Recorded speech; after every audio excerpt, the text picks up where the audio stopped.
let me talk about John David now.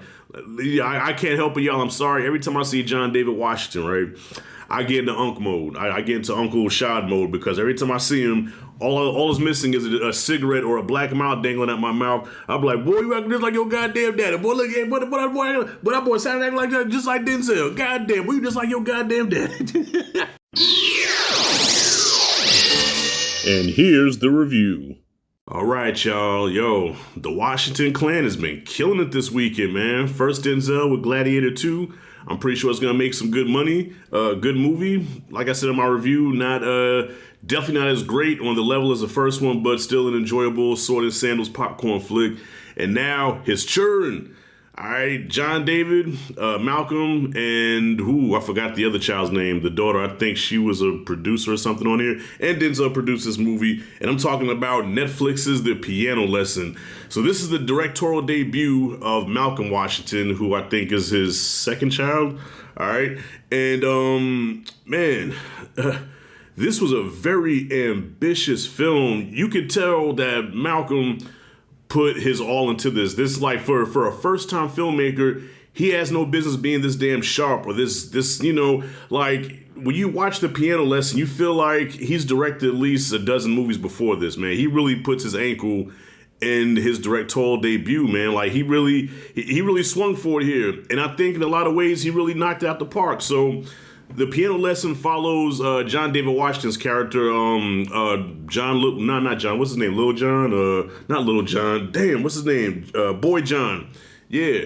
So I think that's his name. So yeah, him and his partner, who played by Ray Fisher, they got this whole truck of watermelons that they want to sell, and he makes a pit stop to his sister's house to I guess not only reunite with his sister, but try to sell his sister's piano, which is worth a lot of money. And the sister don't want to come up off the piano like, no, like this piano has a lot of family history, and I'm holding on to it, and there's nothing that you could say or do to persuade me otherwise.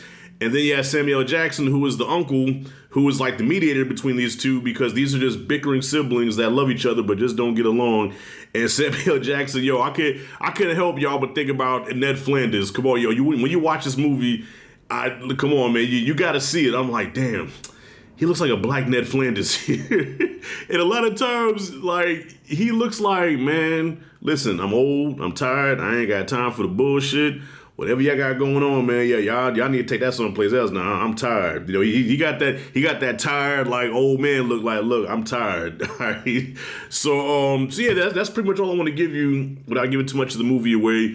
So I was nervous coming into this because I'm like, damn, if this movie is trash, I gotta call it trash. Even though I really respect the Washington family, I'm a big admirer of Denzel, and hearing the story about how Malcolm Washington and how John David, how this is a family collaboration, how they dedicate this movie to their mother. I'm like, damn, like, you know what I'm saying? Like, come on, the hate on this movie almost would feel like a sin, even if the movie was bad. But fortunately, the movie does work, because to me, what I got out of it, y'all, now, I could be wrong, and this is based off a stage play. This movie, to me, what I got out of it was it was about just healing from past trauma.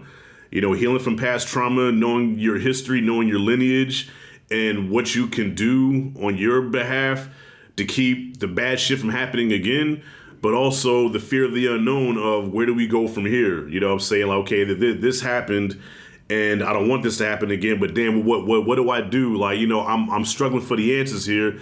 And also just family, just regular family quarrels, you know what I'm saying? The shit that family go through on a regular basis, you know what I'm saying? And in the midst of all this, you have this piano that's like a symbol of everything that's going on.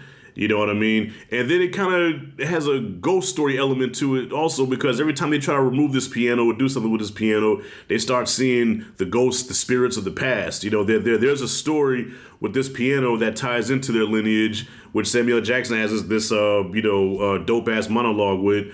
And listen, yeah, I walked away from this like, almost wanted to go to some family that I've been like beefing with, just give them a hug, be like, man, let's squash the bullshit, But I'm not quite there yet. But the movie's getting me closer there.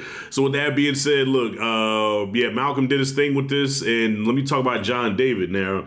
I can't help it, y'all. I'm sorry. Every time I see John David Washington, right, I get into Unc mode. I get into Uncle Shad mode because every time I see him, all is missing is a cigarette or a black mouth dangling at my mouth. I'm like, boy, you acting just like your goddamn daddy. Boy, look, boy, that boy sounded acting like that, just like Denzel. Goddamn, boy, you just like your goddamn daddy. I mean, and I know he's not trying to do it. I know he's not trying to do imitation of Denzel, but man, when I say this brother sounds and acts just like his damn daddy, like his performance was so energetic and upbeat, right? And I just couldn't help but think about Denzel in a lot of his movies, you know what I'm saying? Especially younger Denzel, you know.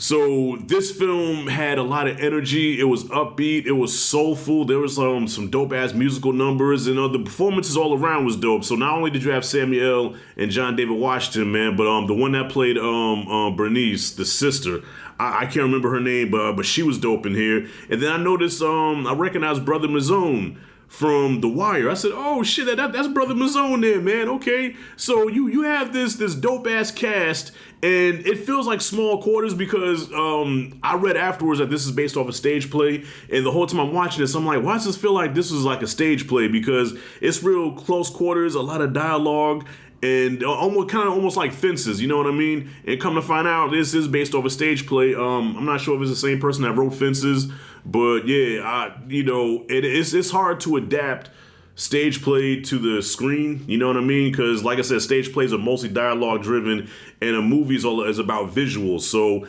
I like what Malcolm did here as far as like giving us some really dope ass visuals while still staying true to the play. And from what I heard, from what I read, still used about 95% of the dialogue that was in the play, you know what I'm saying? So I really dug this movie. Thank God the movie was good because I was nervous if I had to trash it, but man, this movie was dope.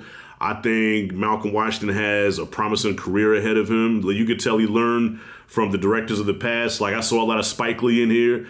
I saw a lot of John Singleton in here, you know what I'm saying? I saw a lot of the OGs in this young brother, man, and I'm excited because I can't wait to see what he does next. Because for a first movie, man, yeah, he put his ankle in this shit, all right. And I just love the family dynamic, not only within the characters themselves, but also with the Washington, you know, John David, Malcolm, the sister, and Denzel being the producer here, and Samuel Jackson, you know, not too high and mighty to step down from the throne and do a film with a first-time director like this, man. So I thought that was dope. So anyways, with that being said, now as far as flaws, okay, putting critic hat on, sometimes the pacing was a little slow at times where it did start to lose me just for a moment, you know, I started looking at my phone and playing with shit and whatever, but overall, man, by the time the movie went off, I was like, man, that was dope. I feel like I just ate a nice ass plate of some home cooking,